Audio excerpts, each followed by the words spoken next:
За Eagle-ээс дээр суугаад харуулах хамт үзэгч та бүхэндээ баярлалаа. Нэг сэдвээр хилцүүлгийн нэвтрүүлэг одоо үзэгч та бүхэнд шууд хүргэх гэж байна.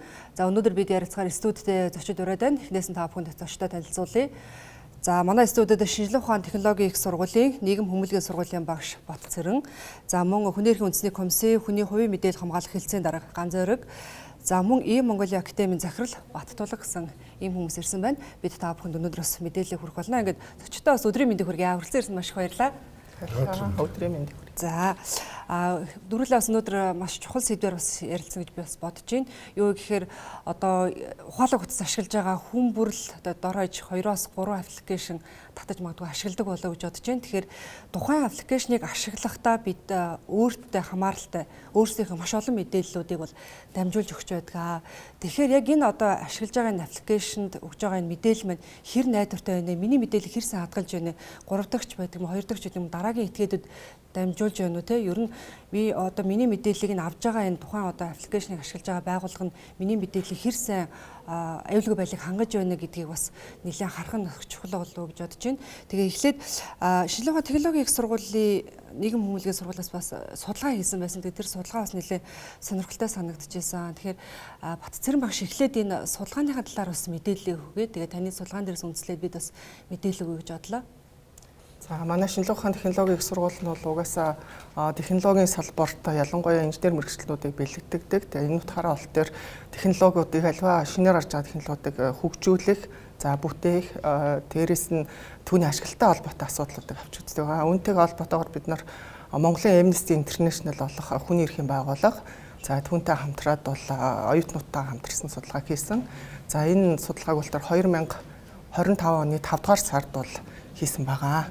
За тэгэхэд бол нэг үндсэндээ бол ямар зорилготой судалгаа хийсэн бэ гэхээр одоо Монгол улсад ашиглагдж байгаа өргөн хэрэглээний аппликейшнууд, за тэгээд түүний төрөл, үнэлгээ, за аюулгүй хүний эрхийн асуудлууд хэрхэн аж хөндөгдөж хамгаалагдж байгаа гэдэгтэр ерөнхийдөө нь бол дүн шинжилгээ хийх гээд нэг 2 үндсэн хэсэг судалгааг хийсэн. За нэгдүгээрт нь бол тэр судалгааны жагсаалтуудыг гаргаж, ерөнхий жагсаалтыг гаргаад тэрэн дээр бол аппликейшнтэй холбоотой мэдээлэл датануудыг цуглуулсан. Хоёр дахь дээр нь бол тэр яг зохиогч буюу тийм ээ IT чиглэлийн тэр аппликейшнийг зохиогчд дээрээс нь хөгжүүлэгчтэй холбоотой ярилцлага судалгааны аргаар бас асуулгыг бол авсан баг.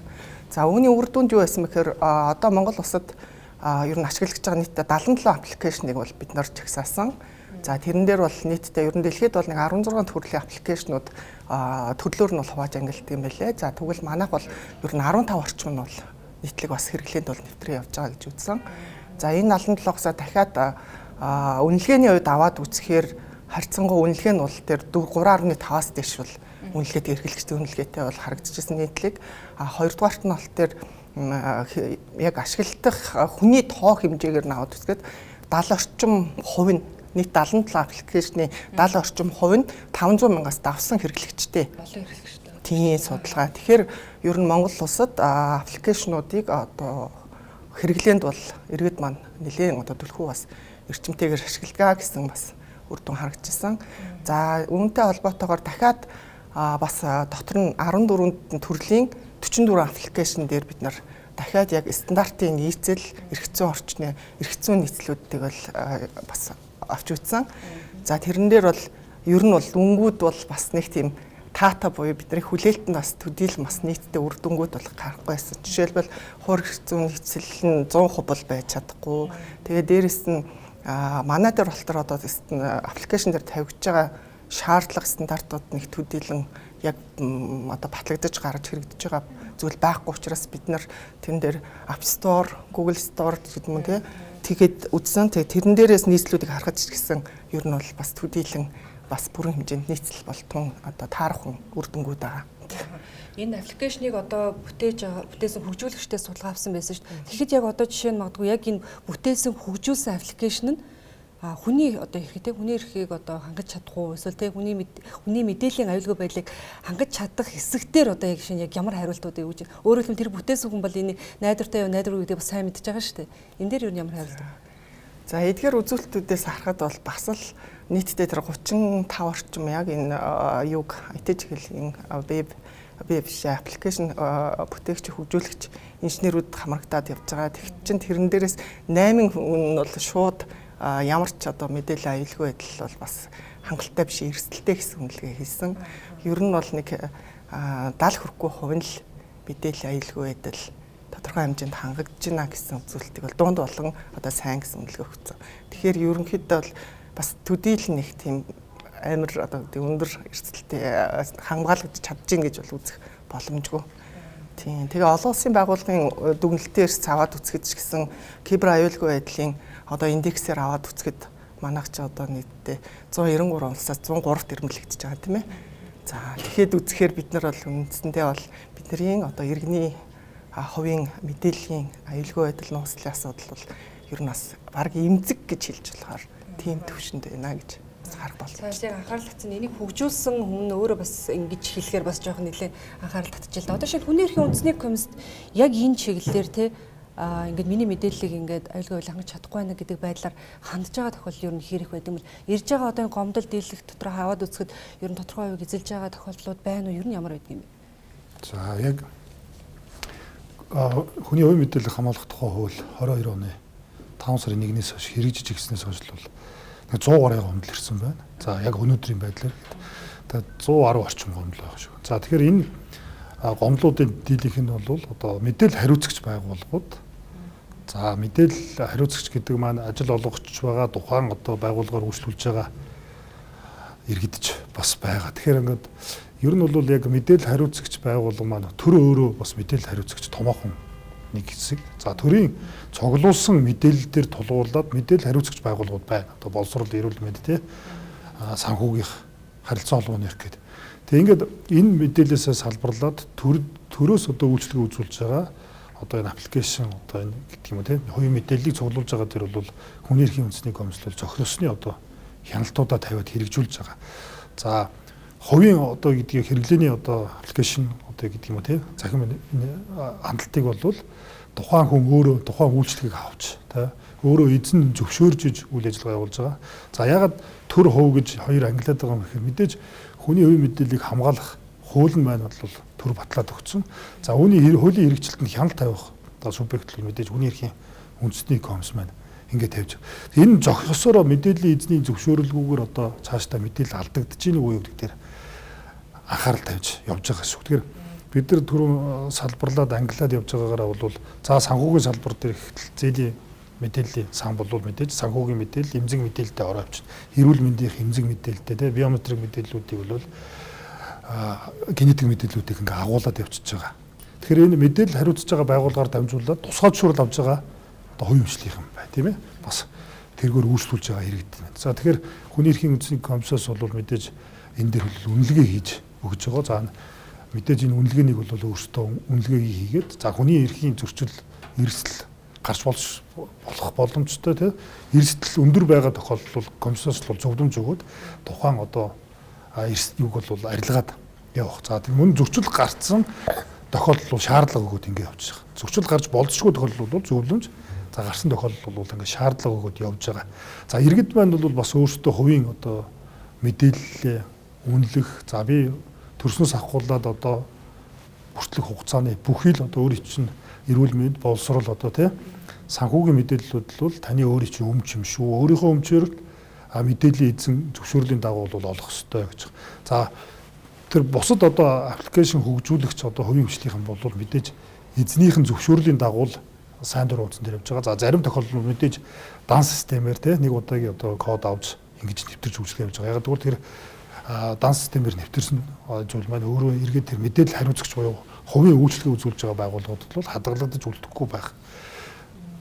Ийм шийдлийг бол хэрвээ хадгалагдаж үлдэж байгаа тохиолдолд энэ хүний эрхийн зөрчил гарч ийна гэж үзээд тэр зөрчлийг одоо арилгах техникийн болон програм энэ шаардлагуудыг тавиад ажиллаж байгаа гэсэн үг. Одоо ингээд аппликейшн руу нэвтрэхэд нөгөө зөвшөөрөл хүссэн одоо зөвшөөрөх үү гэдэг үг асуудаг шүү дээ тий. Нэг талдаа зүгээр яг өөрхөн тэр мэдээлэл одоо өгөхгүйгээр тий одоо зарим нэг мэдээлэл бид нар өгөхгүйгээр зүгээр яг энэ үйлчлэгээ бас авмаар байгаа гэдэг тий.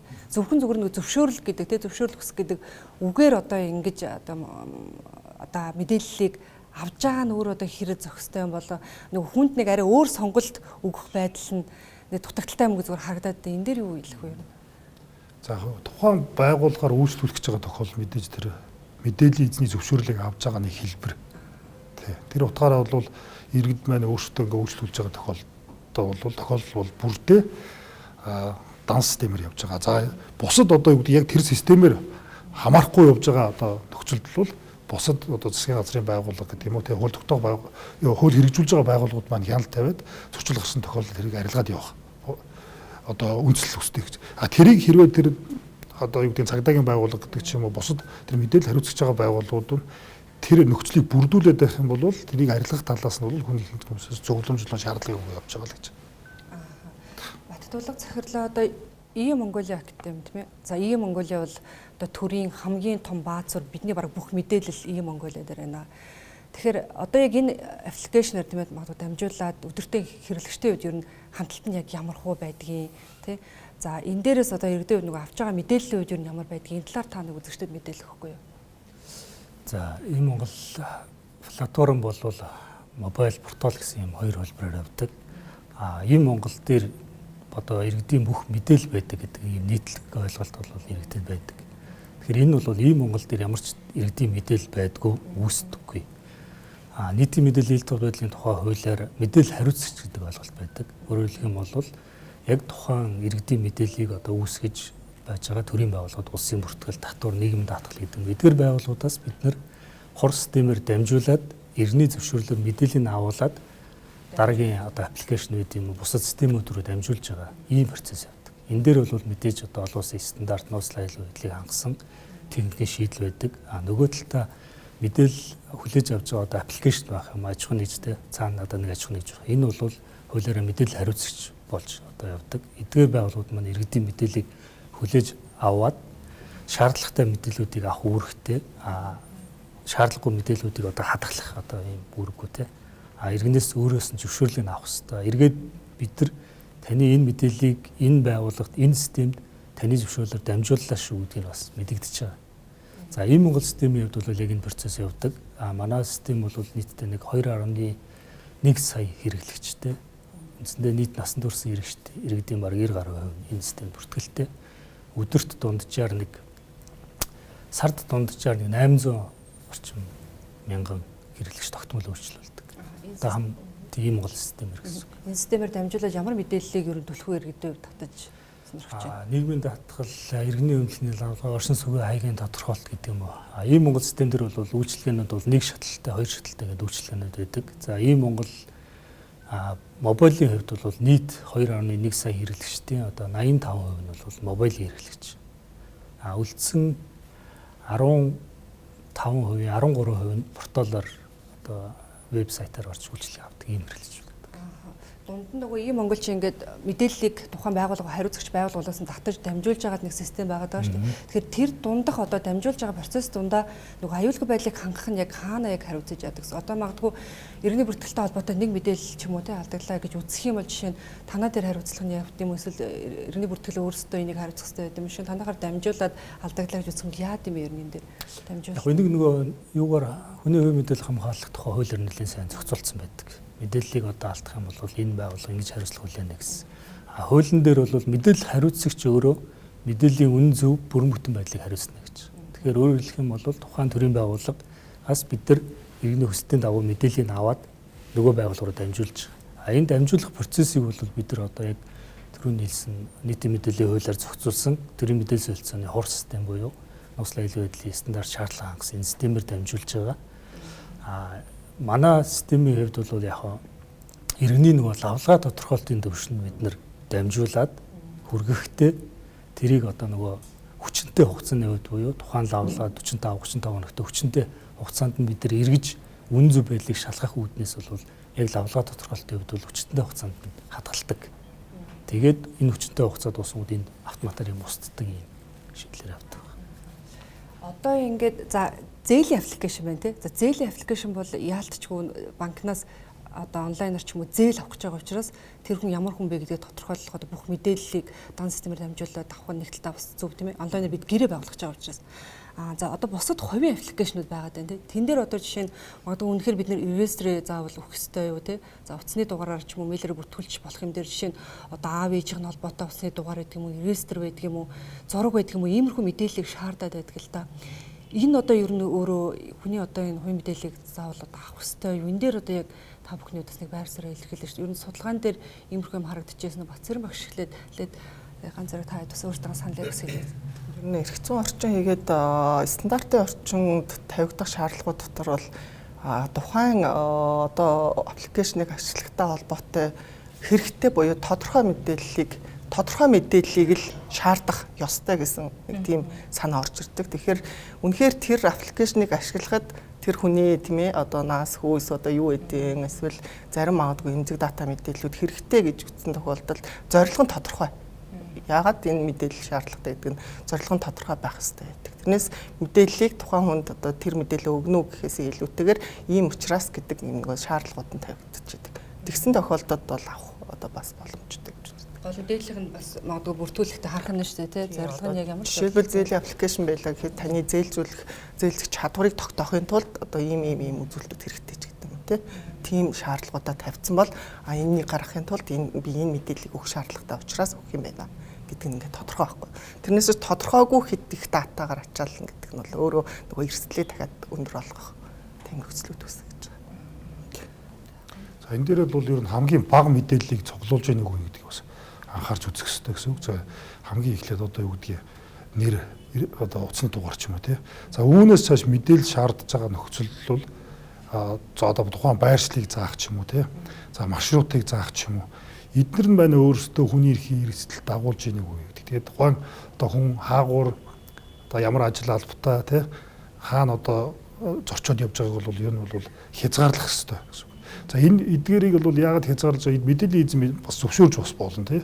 За магадгүй зөвшөөрөхгүй байхын аргагүй одоо магадгүй үйл систем байх юм бол түрүүний хэлсэн нөгөө үнэлгээ хийгээд энэ дээрээ бол энэ зөрчлийг ингэж арилгах тий нөхцөл шаардлагыг нь бол тавьж өгч байгаа гэсэн. Тэгэхээр иргэд маань өөрсдөө ингээ мэдээлэлээ ер нь бол сайн хадгалах хэрэгтэй гэдэг. Яг хадгалах хэрэгтэй гэдэг нь зөвхөн өөрийнхөө одоо нас хүс одоо иргэншлийн дугаар өвчтний түүх гэдэг юм санхүүгийн мэдээлэл нь тухайн одоо хэрэглэгдэж байгаа тий ашиглагдж байгаа аппликейшнд яг онцгой хэрэгтэй үгүй юу хамгийн номер 1 чухлын асуудал мөн үү биш үү гэдэг тий магадгүй одоо үйлчлэгээний байгууллагуудын нэг үнэнч хэрэглэгчийн карт антер гэж гарч ирдэг энэ дэр заавалган одоо юу гэдэг гэрээ хаягч юм уу тий одоо регистрийн дугаар бол шаардлагагүй гэсэн үг шүү дээ тий тэгэхээр эдгээр нь байгаа за магадгүй тэр аппликейшнд хандж байгаа хандлт нь байршил энтрийн тогтоож байгаа бол энэ бол зөрчил гаргаж байна л гэж үзнэ зөрчил гарч ийн цаашдаа тэр хүний мэдээллийг алдагдах эрсдэлтэй л гэж үзэж байгаа шүү. Танаа дээр одоо 100 гаруй гээд гомдлын тодорхой хэлжсэн шүү дээ тий. Жишээ нь одоо яг ямар хуу гомдол ирэх вэ? Тэрийг одоо жишээ нэг ямар хуу байдлаар тэр хүнд зөвлөгөө өгöd жишээ. Банкуй санхүүгийн байгууллагатай холбоотой гомдлууд ирж байна. За нөгөө VIP буюу тий тусгай зориултын үйлчилгээтэй одоо юу гэдгийг рестораны VIP өрөө гэдэг ч юм уу. За караоке ч юм уу тий. За нийтийн зориулттай одоо ресторан одоо юу гэдгийг нөгөө дуугар агуур аудио бичлэг хийх ч юм уу тий. За камер бол тавьж болно тий. Дуугар агуур тавьдаг ч юм уу.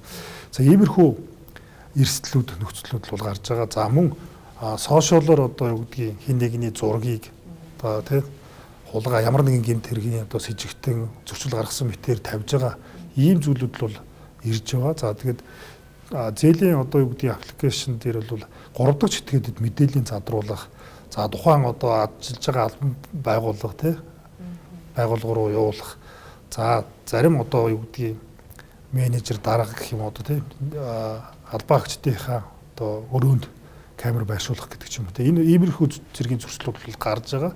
За энийг бол тодорхой одоо ийм гомдлуудыг бол цагдаагийн байгууллагатай болон цагдаагийн байгууллагаар шийдвэрлүүлж ажиллаж байгаа. За шийдвэрлэлтэнд мэдээж комиссийн зүгээс бол хяналт тавиад ажиллаж байгаа. За шийдвэрлэхгүй байгаа нөхцөл байдал гэдэг ч юм уу тухайн одоо мэдээлэл хариуцагч байгууллагуудын хийж хэрэгжүүлэхгүй байгаа арга хэмжээндэр бол мэдээж комисс зөвлөмж болон албан шаардлага бол өгөөд зөрчлийг бол арилгаад явж байгаа. За энэ дээр би дахин хэлэхэд одоо юу гэдэг тухайн хувийн чанартай төрийн байгууллагч ба тухайн одоо мэдээлэл хариуцагч байгууллага хүний нөөцийн одоо мэдээлэл аваад тэрний хүний одоо ажил мэргэжил те цалингийн талаарх мэдээллүүдийг авж байгаа нөхцөлд бол тэрийг бол нууцлж авах дотоодын одоо дүрм журмыг одоо баталж боловсруулах те энэ мэдээллийн урсгал хинээр дамжиж яаж одоо зохион одоо зохих үйлчлүүлэх гэж байгаа газар нь хөрөх үү гэдэг юм урсгалыг бас тодорхойлж өгөх ёстой гэж үздэг. Тэгэхээр энийг бол байгууллагууд ч гэсэн ер нь цаашдаа хэрэгжүүлээд явж байгаа зүйлүүд байна. Зөвлөмжийн дагуу бас эргээд бид энэ зөрчлийг бол тий сарын хугацаанд 60 хоногийн хугацаанд бол ингэж ийм журмаар тий ийм техникийн шийдлэр ийм програмын нөхцлөөр ингэж арилгалаа гэдгийг бол эргээ мэдээлдэг байна.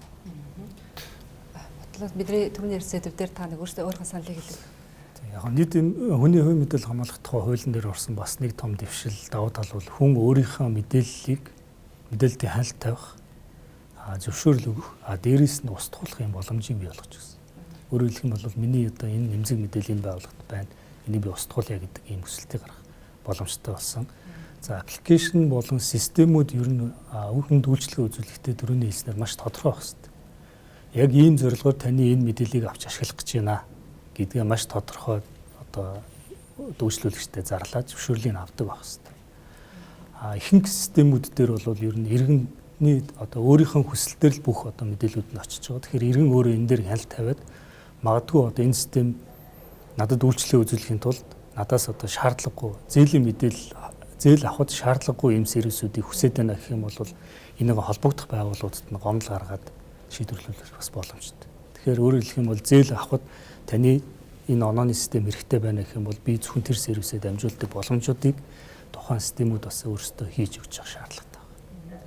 Мэдээллийг устгах гэдэгтээ одоо жоохон тодруулж өгч юу гэхээр иргэн нөгөө богино хугацаатай аппликейшн ашиглаад нөгөө богино хугацааны зээл авдаг тийм зээлийг бид нар авахын тулд нөгөө бүх л одоо мэдээлэлээ бас тэр одоо банк гэдэг юм уу банк санхүү байгуулалт гэдэг юм уу тэр тухайн хөгжүүлж байгааг бид нэр өгж байна. Тэгэхээр нөгөө дараа нь зээлээ ч юм уу төлөө дуусчдаг эсвэл тэр үйлчлэгийг ашиглахаа болждаг. Гэтэл тэр нөгөө мэдээлэлээ магадгүй одоо хувь өөрөө устгаагүйгээс болдго юм уу эсвэл цаанаасаа устгах хэрэгтэй юм ингээд нөгөө миний мэдээлэл тэнд хатгалагдаад үлдсэн байх уу гэдэг нэг юм одоо айц юм байгаад байдаг л дээ. Энэ дээр ер нь иргэд яаж анхаарах хэрэгтэй юм болоо. Энэ тал дээр та бүхэн бас өөрсдийнхөө мэдээлэл өгч.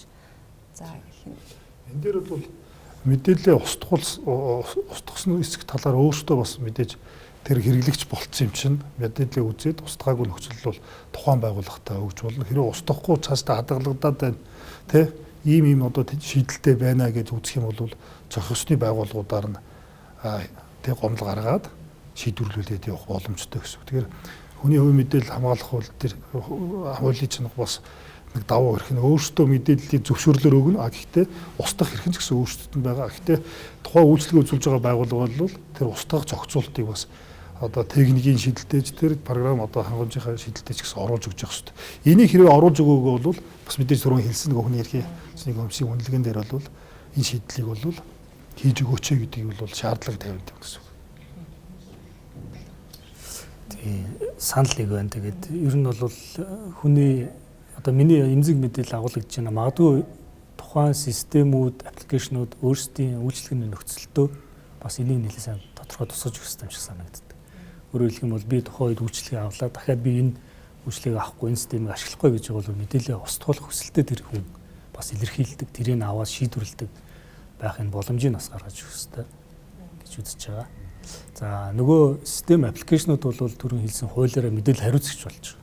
Тэгэхээр мэдээлэл хариуцагчийн хувьд энэ байгууллагууд хуулиар үүрэг хүлээж байгаа учраас мэдээллийн одоо олон улсын стандартыг нэвтрүүлэх, албан ёсны одоо лицензтэй програм хангамж софтвер ашиглах, хүний нөөцийг одоо чадхыг бэхжүүлэх чиглэлээр бол одоо дотоод зохион байгуулалтыг хийх үүргийг бол бас хүлээж байгаа. Манайд одоо шинэ яг юм хариуцлага хүлээж байгаа тийм тохиолдлууд ер нь хэр их байдаг юм бол үнээр их үндэсний комиссэл тодорхой хэмжээнд зөвлөмжтэй тухайн байгууллагууд руу ер нь хүргээд байдаг шаардлагыг бол хөрвүүлээд байна тийм.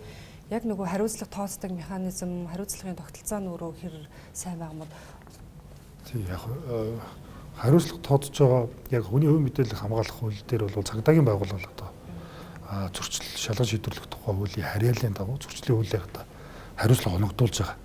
Гэхдээ энэ дээр бол цаашдаа ингээд жишээ нь засгийн газрын бодлогын төвшөнд юм уу хэрэгжүүлэгч статустай байгууллагын төвшөнд бол нэмж одоо ажиллах юм шаардлагатай зайлшгүй хэрэгцээ шаардлага бол үүсэж байгаа.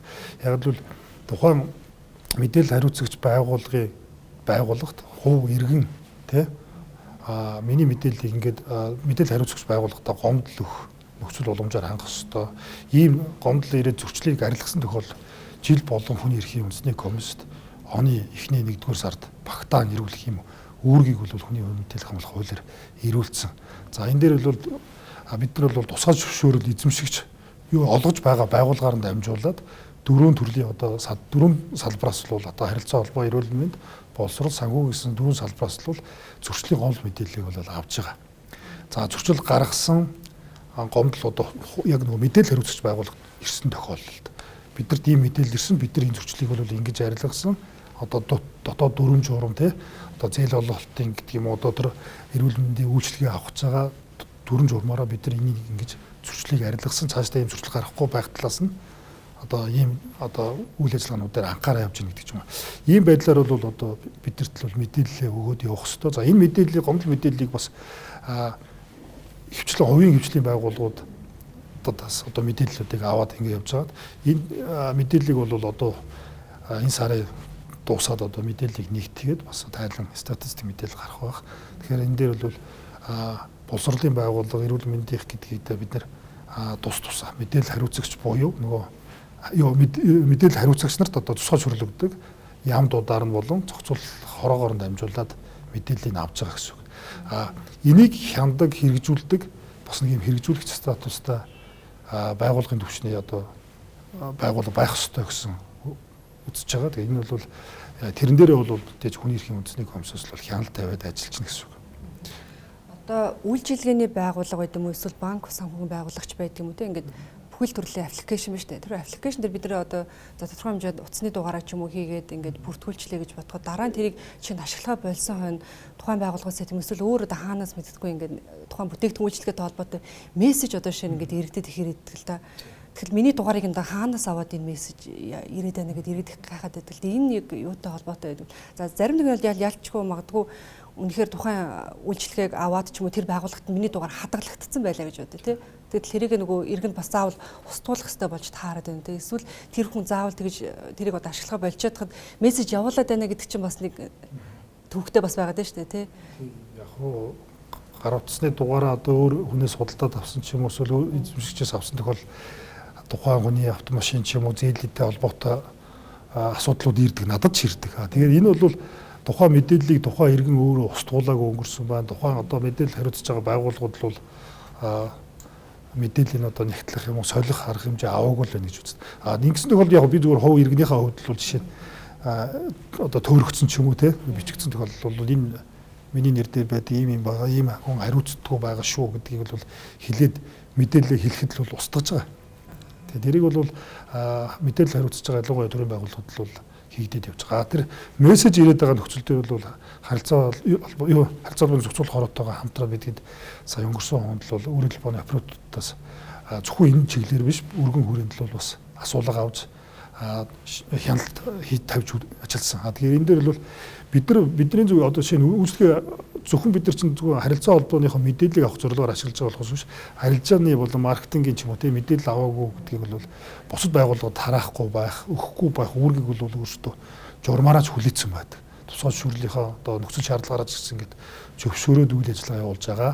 Гэхдээ энэ тэр мэдээллийн бааз дээр сууж байгаа дотоодын одоо тийм ажилтан операторууд маань энэ мэдээлэлтэй нууцын баталгаа өгөөд гадагшин задруулахгүй байх одоо шаталсан ийм нууцлалын бодлогыг бол хэрэгжүүлж ажиллаж байгаа гэдгийг бол тухайн одоо мэдээлэл хариуцагч байгууллагууд л дүрм журмаараа ч тэр дотоод процесс үйл ажиллагаа гарч гисэн бидэрт л танилцуулаад зарим зүйлүүдээр л зохисны үйлдвэрүүдийг хийгээ явж байгаа гэсэн.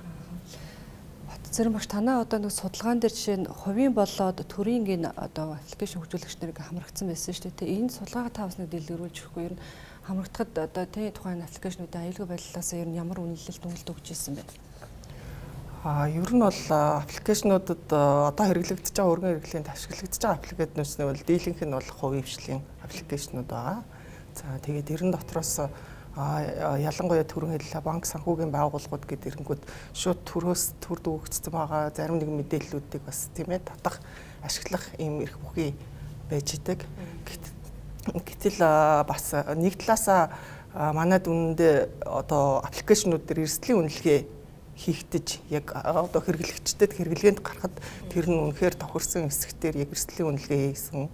Дээрээс нь хууль эрх зүйн нийцэл, стандартын нийцлийг яг одоо шаардлага хангаж гинүү гэсэн дээр тийм хяналт тавьдаг байгууллага нь харьцангуй одоо дутмаг болчиход байна.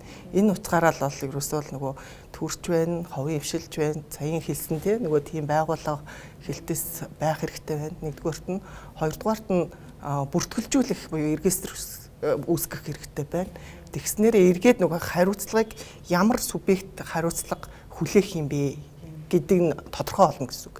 Тэгэхгүй бол тэр нөгөө тэрнийг үйлчлэгээ үзүүлээд байдаг гэсэн мөртлөө яг тодорхой ямар нэгэн иргэний эрх зөрчигдсөн тохиолдолд тэрний хариуцлага нь хинээр дамжид хэн яг энийг хариуцлагыг хүлээх ёстой вэ гэдэг нь ингээд тодорхойгүй өнгөрөөд байдаг тийм ээ.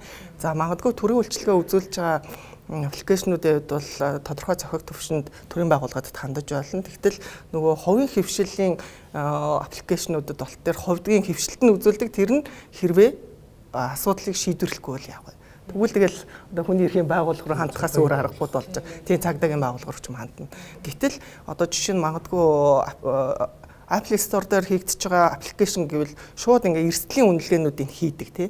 Стандарт нийслэлийг хийдэг. Дахиад дээрэс нь хүний эрхийн хувьд эдгээрд нь өөрөө эрэг байж чадчихна хангалттай одоо хүний эрхт нийцсэн контент хөтөлбөр юу гэдэг үйлчлэгээтэй байж чадчихна уу гэдэг дээр нь үнэлгээг эхлээ хийдэг байх чинь. Тэгэхээр нөгөө нэгэнт тэгж баталгаажуулж байгаа дараа нь эрхийн өгж тийм ээ бид нэр ингээ утаснаас татаж болох гэсэн үг болж шít. Тэгэхээр одоо Монголд хэрэгжиж байгаа аппликейшнууд гэхэд магадгүй Apple Store-оос юм уу эсвэл Play Store-оос татчихвэл бас нэг тодорхой цензурт ороод гарсан гэсэн үг. А тэгхгүйгээр шууд интернетээс файл тэгээд татж байгаа бол бүр ямар ч үйлдвэргүйгээр бидний одоо хэрэглэгчдийн гар дээр хэрэглэгэнд болоод явж байгаа гэж ойлгох хэрэгтэй. Тэгэхээр Монголд бол одоохондоо тэгж эрсдэл стандарт хууль эрх зүйн нийслэлийг тэр борлогон одоо хувийн хвшлийн юм дээр бол одоо шалгалт хийж хянагдаж чадахгүй байна л гэж үзэх боломжтой. Хяналт тавих тал дээр бас нэлээд сул гэж харагдаад байна тийм. Харин тийм. Тийм учраас хүн хохирчих юм бол тийм иргэний эрх нь одоо юу гэдэг дата мэдээлэл нь алдагддаг юм уу эсвэл давхар тэрнийг нь өөр тохиолдлоор ашиглах эсвэл уруулан ашиглах гэдэг юм. Ийм нөхцөлд цагдаагийн байгууллагад эсвэл хүний эрхийн үндэсний комисс гэх мэтчлэн эдгээр байгууллагад л хандхаас өөр аргагүй болно гэсэн үг болж байгаа юм л доо. Тэр ерөөс нь хувь хүн өөрөө мэдээллээ нөгөө хамгаалах гэдэг нь л нэг талдаа бас илүү чухал болчиход байна тийм. Танай сулгаан дээрс чинь харагдахад ихэвчлэн нөгөө гадаад дотоод гэдээ бас байгаа шүү дээ. Дотоодын жишээ нь яг хөгжүүлэгчдийн хийсэн аппликейшн ковидоос хойш нэлээд өссөн үзүүлэлттэй байгаад байсан л та. Тэгэхээр ер нь одоо ингээд цаашид мэдээж хөгжүүлэгчид маш их гарнаа. Тэгэхээр энэ дээр нөгөө бид нар яалчгүй давхар нөгөө энийг хүн л ашиглах учраас нөгөө одоо хүний эрхийн мэдрэмжтэй тийм ээ маш олон одоо янзын хүмүүс ашиглаж байгаа шүү дээ. Энэ тал дээр нөгөө хэр мэдээлэлтэй байх те ойлголттой байх гэдэг тал дээр судалгаан дээр ер нь яаж харагдсан бэ? Ер нь бол яг одоо аппликейшнийг бүтээгч тэгээд дээрэс нь хөгжүүлэгч нар өөрөө хүний эрхийн хувьд хэр мэдлэгтэй вэ гэдэг асуудал хамгийн түрүүнд хөндөгдсөн. За ингээд үзэнгүүт нь бас мөн хүний эрхийн мэдлэгтэйгээс гадна хууль эрх зүйн мэдлэг хэрвээ гэдэг энэ асуудлууд дээр бид нар бас нэлээд анхаарч бол асуултуудаа бэлдэж авсан байгаа.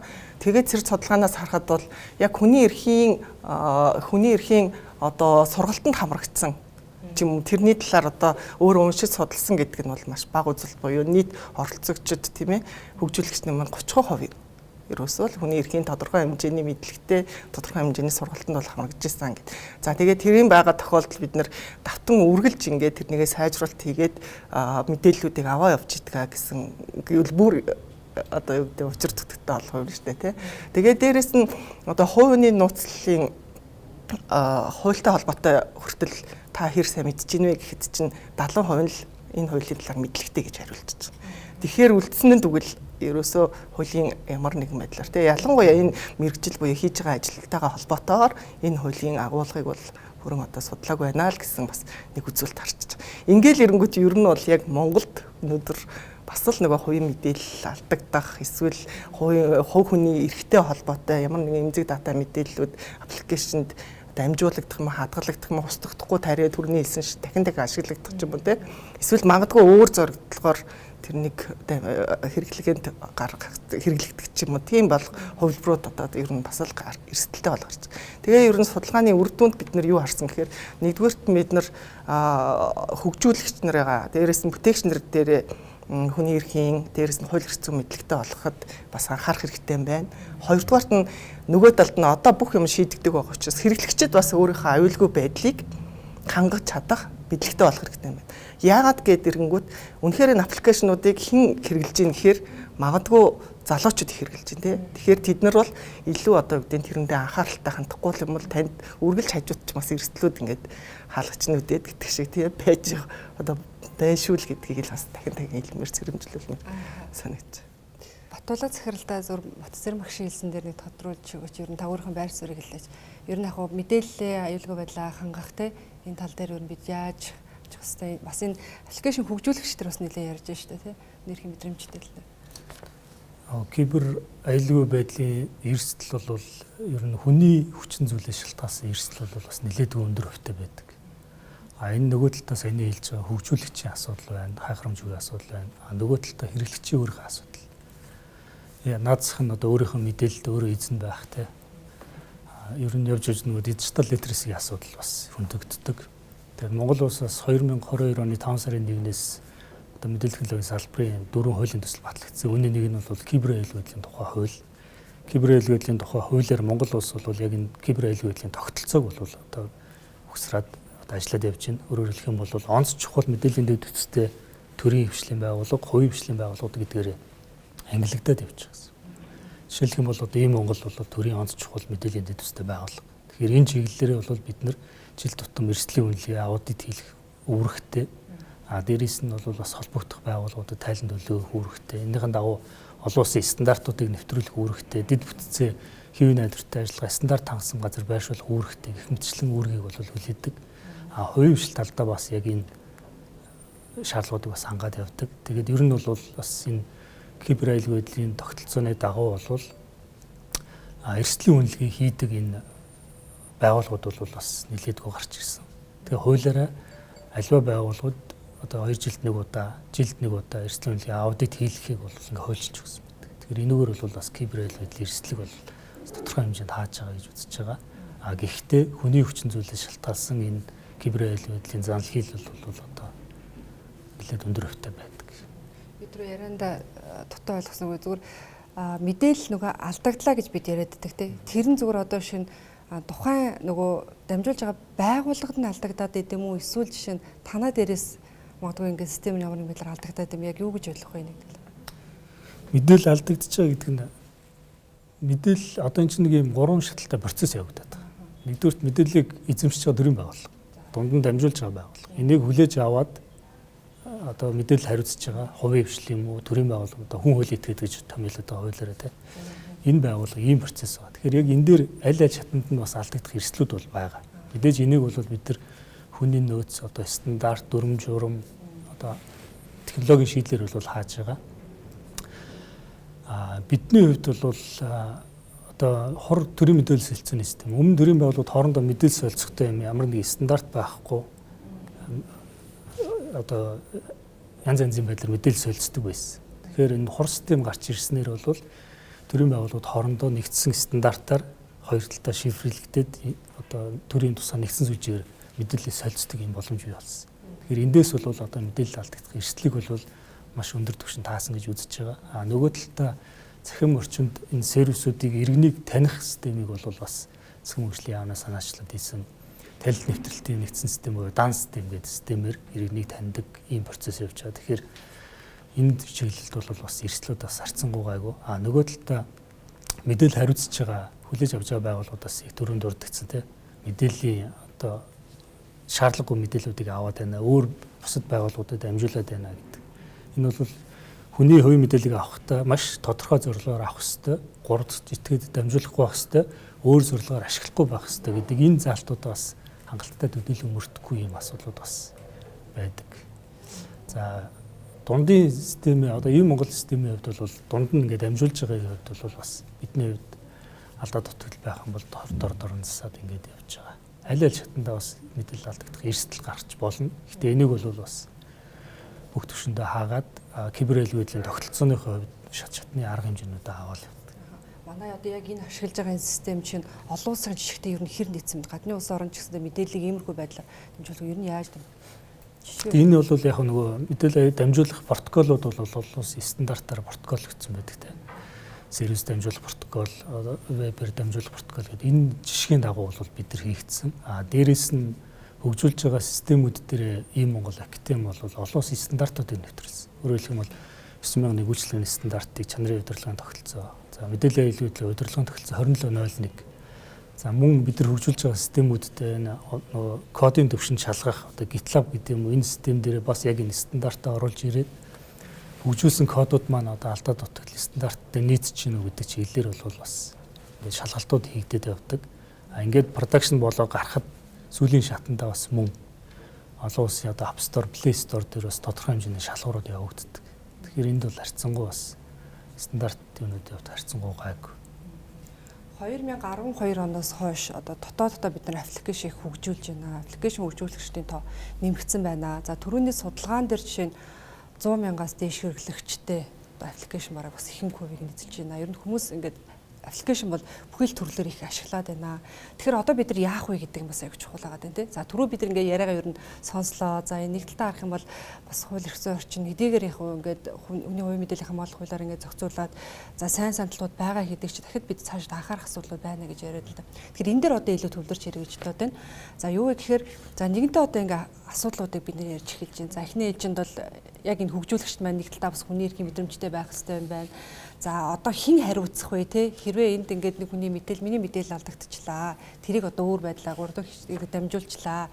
Хэн хариуцах вэ гэдэг. Тэгэхээр энийг одоо жишээ нэг одоо ямар одоо хуулиндаа байд юм уу эсвэл ямар юундаа одоо тусгаж зохицуулж өгвөл илүү одоо цохилтой вэ гэдэгт бид ярилцмаар байна л да. Тэгэхээр энэ дээр та хэд мөр өөрөөсөө бодлыг хэлээж хууль эрх зүйн орчин талаас яг аль хуулийн дээр ямар хөө байдлаар яаж оруулж өгвөл илүү боломжтой байгаад байна. За эсвэл нэг талаа бид нар нөгөө хүний нөхцлөөсөө тийм ээ бэлтгэж байгаа энэ хүмүүсээ анхаарах хэрэгтэй юм уу? Алин дээр илүү удаан анхаарч төвлөрөх нь илүү чухал байна вэ? Энэ болгон дээр та бүхэн өөрөөсөхийн талаас санал бодлоо олцооч гэж хүсмээр байна. За Бацэрэн багш. За юуны төрөнд хариуцлага гэж ярьж байгаа тохиолдолд эхлээд эрх зүйн орчны болоо стандартын хэрэгжилтэн дээр илүү анхаарсан нь өөр дүнтэй гэж бодож байна. За ялангуяа жишээлбэл одоо энэ өргөн хэрэглээний буюу насанд хүрсэн бүхий л хүн иргэд ашиглах боломжтой гэж үзсэн бол тэр дотор чинь жирийн энгийн одоо аппликейшн ашиглах чадамжтай ч юм байгаа өндөр настанд ч байгаа эсвэл одоо үгтэй харааны сонсголын гэдэг тийм ээ бэрхшээлтэй хүмүүс ч байгаа. За тэгвэл тэр хүмүүс бас энэ аппликейшнийг ашиглах эрх бас нээлттэй байж байгаа байхгүй тий. Тэгэхээр тэрэн дээр хүртэл үнэхээр тэр хөгжүүлэгч нар ажилласан уу? Тэгэхээр энэ цаана хүртэл олон улсын стандарт байждаг. BCG, AG гэсэн стандарт байждаг тийм. Тэгвэл тэр стандартыг мэдлэгтэй байгаа. Тэрэн дээр бас тэр одоо жишээлбэл хөгжүүлэлтэндээ тэрийг хангаж чадсан уу гэдэг асуудлууд яригадаад эхэлнэ л дээ. Хэрвээ тэгж чадаагүй тэгэхээр нөгөө хянах байгууллага бол заавалчгүй нөгөө эрсдэл дээрээс нь анханасаа энэ аппликейшны одоо хэрэглэгчдэд үнэхээр нийтдээ байдлыг нь хүний эрх талаасаа хэрэглэх эрхийг нь нээж чадсан юм уу гэдгээс нь ахуулаад хяналт юу яах хэвээр контролинг хийх хэвээр тий. Тэгэхээр тийм байгуулгын ч хэрэгтэй байна. Тэрээс нь дахиад эсэргээрээ үнэхээр стандартуудынхаа шаардлагуудыг ч маш богино хугацаанд хамгийн одоо зохимжит хэлбэрээр ядаж олон улсын түвшинд хүрэхийн тулд бид нэр ямар гарц гаргалгаа байх вэ? Эхлээд юу юм дээр нь одоо хамгийн гол нь чеклээд энэ үнэхээр хангалттай хэрэглэгчид хүрэхэд бэлэн болсон байна гэдгийг бас нэг юу яждаг хянаждаг байгууллага байх хэрэгтэй. Гэхдээ тэр байгууллага нь мэдээж төрийн байх халтаа. Гэхдээ төр хянах хэрэгтэй болно те иргэний эрх учраас. Гэхдээ арай уян хатан маш хурдан хугацаанд тэрнийг энэ чеклээд хянагдаад за ингээд зөвшөөрлийг өгдөг ч юм уу. Тиймэрхүү байвал илүү одоо хамгийн нэгдүгээрт тэр асуудлыг хийх хэрэгтэй. Тэгсэн тохиолдолд иргэний эрх хөндөгдөх магадлал, дээрэс нь мэдээллийн аюулгүй байдал, дараа нь дээрэс нь нөгөө аппликейшнтэй холбоотой ямар нэгэн эрх зөрчигдлөө гэхэд тэрнийг хинт хаана хандах вэ гэдэг эзэнтэй болно гэсэн үг. Тийм. Тэрнийг захиалагч нь байх юм хариуцах юм те ямар зүйл дээр захиалагч байх юм ямар зүйл дээр хөгжүүлэгч нь байх юм уу гэдэг дээр чинь ингээ ялгаа нь үүсгэх боломжтой болно гэсэн үг шүү дээ. Үүргээс нь хамаарат тийм ээ. Тийм. Тэгэхээр яралтай л ер нь бол олон улсын эрх зүйн орчин дээрээс нь стандартын орчныг л сайжруулах нь хамгийн нэгдэх. Хоёр дахь нь бол дээр байгуу тийм тусгай зөвшөөрлийг олгодог. Тэрнийг дагуу тэр стандартын нийслэлийг шалгадаг, үнэлгээ хийдэг, үнэлгээний байгууллага бол байх. Зайлшгүй шаардлага бол манай.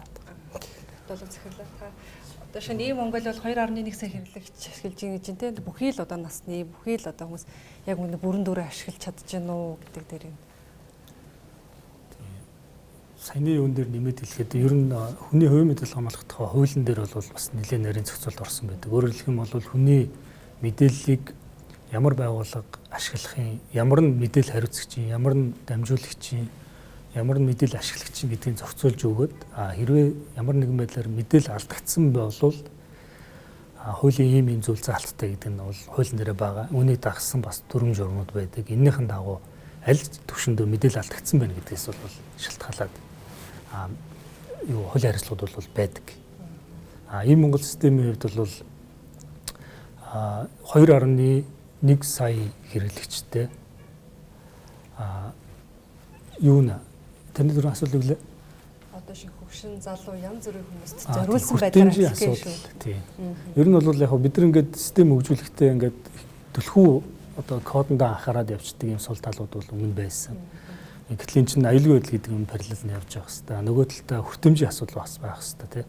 Тэгэхээр ийм Монгол систем бол сая 2020 оны 5 сарын 1-ээс бол анх 183 үйлчлэгээтэй гарч ирсэн бол одоо ингээд 87 байгууллага 1267 үйлчлэгээ байна. Энэ дээр бол бид нар 5.0 хөлбөрийн хүрээнд бол жишээ нь WCAG-ийн олон улсын стандартыг нэвтрүүлснээр одоо хөгжлийн бэрхшээлтэй тусгай хэрэгцээд хүртээмжийн асуудлыг бол оруулж ирсэн. Ингэснээр бол бас нэлээдгүй хүртээмжтэй систем болсон гэж үзэж байна. Тэгээд систем одоо ашиглах гэхээр кибер аюулгүй байдал систем одоо дижитал ур чадварын хүрээнд гэвэл одоо ийм Монгол академийн бас бүрэлдэхүүнд сургалтын нэгж байдаг. Тэгэхээр бид нар яг энэ цахим чиглэлээр кибер аюулгүй байдал чиглэлээр системийн чиглэлээр гэдэг юм уу энэ сургалтуудыг бол бас өнгөрсөн хугацаанд 100 мянга орчим иргэнд бол цахим сургалтыг хийсэн. За манай цахим хөгжлийн нөөц харилцаа холбооны яамнаас бас цахим ур чадварын ингээд аянуудыг өрнүүлээд явдаг. Энэ жил бас энэ аян маань ингээд улсын хэмжээнд бас нэлээд өргөн явна. Тэгэхээр энэ дээр бол бас бид нар яг энэ кибер аюулгүй байдал, хүний хувийн мэдээлэл хамгаалахтай холбоотой иргэн өөрөө ямар хариуцлагатай байх хэвээр, иргэн өөрийнх нь мэдээлэлд яаж эзэн байх хэвээр, одоо төрлөөс хийгдсэн байгаа системүүд ямар боломжуудыг бий болгож байгаа гэдэг энэ шийдлүүдийг бол бас танилцуулахар төлөвлөж байгаа. За, ганц зэрэг дараа. За, хүний эрхийн комисс бол тийм ээ төрөөс хэрэгжүүлсэн хуулийн хэрэгжилтэнд хяналт тавьдаг гэсэн үг. За, хууль хэрэгжүүлж байгаа хэсгэд гэсэн үг шүү дээ. Тэгэхээр хууль хэрэгжүүлэх статус нь бол мэдээж засгийн газар тийм.